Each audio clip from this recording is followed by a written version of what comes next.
Welcome to Agenda Edina, a news program summarizing the actions taken at City Hall that affect you most.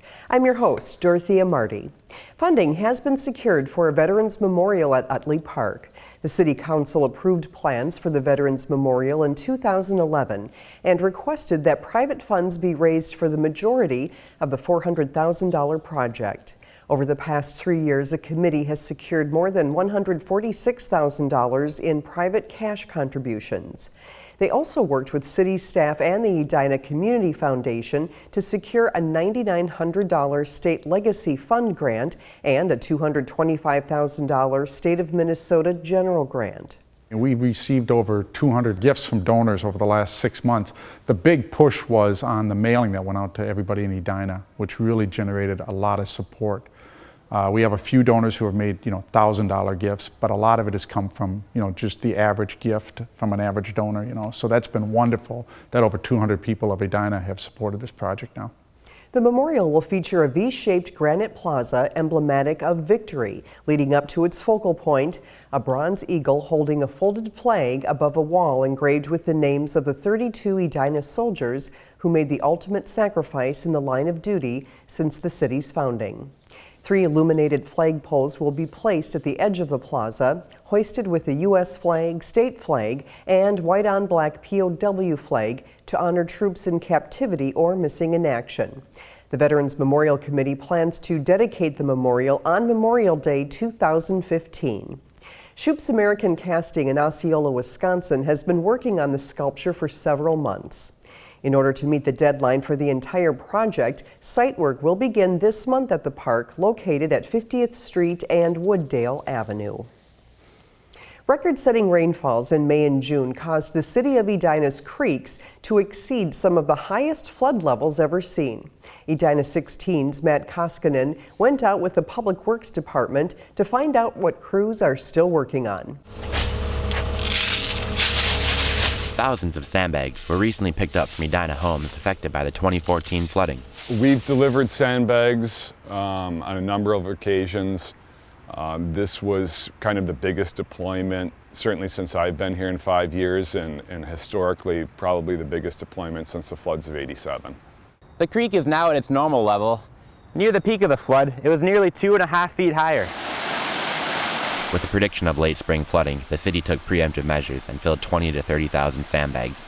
Public Works delivered about 12,000 to 15,000 sandbags to Edina homes, the remaining kept for future reserves. Placement of the bags was up to the property owners. We supplied the full bags, delivered them to the property, but it was up to them to deploy them on their land to protect their structures. A June 19th storm that brought roughly 5 inches of rain to Edina triggered nearly 120 residents to request sandbags. They brought out a lot of sandbags. Dave Gorgon was the gentleman, our contact in the Public Works Department, and he was on top of it. He helped the neighbors here.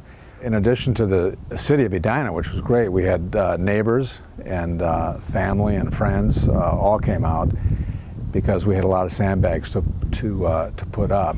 Public Works Coordinator Dave Gorgon says in the end it was a 3-month process from delivery to pickup, and it really worked as smoothly as he could have hoped for. Sand picked up will be reused in future construction projects. It's not a pleasant situation. You're talking about your home being inundated with flood water, and it's a very helpless feeling. So for them to be very thankful for the services that the city provided, where it could have turned the other way and been negative, is very rewarding. No, just glad to see those sandbags gone. In Edina, Matt Koskinen, Edina 16. Residents who still have sandbags should contact the Public Works Department to schedule a pickup. Of the $2 million left in the city's general fund at the end of 2013, a little more than half has been transferred to the golf course fund, cleaning up Braymar's balance sheet and allowing management to start some modest improvements there this fall.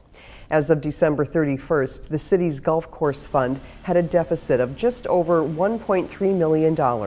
Earlier this year, the city made several difficult decisions designed to improve the annual operations of the golf course fund, including the decision to close Fred Richards Executive Golf Course at the end of the season. The transfer of funds helps clear the past deficit and does not allow for future spending. However, an improved financial position and outlook for the Golf Fund will make a future bond issue possible sooner. I'm really excited about where Braemar Golf Course is headed in the future. I think part of what the golf course has dealt with in the past is a financial burden. Some of the past expansions were a little bit overly aggressive. So this new transfer of dollars will help position the golf course financially to make some really good improvements in the future, combined with a lot of the new operating things we're doing out there. It's really an exciting time for Braemar Golf Course. The remainder of the general fund unassigned balance, nearly $950,000, was transferred to the construction fund to support capital improvements and equipment. Thanks for watching this episode of Agenda Edina. I'm your host, Dorothea Marty.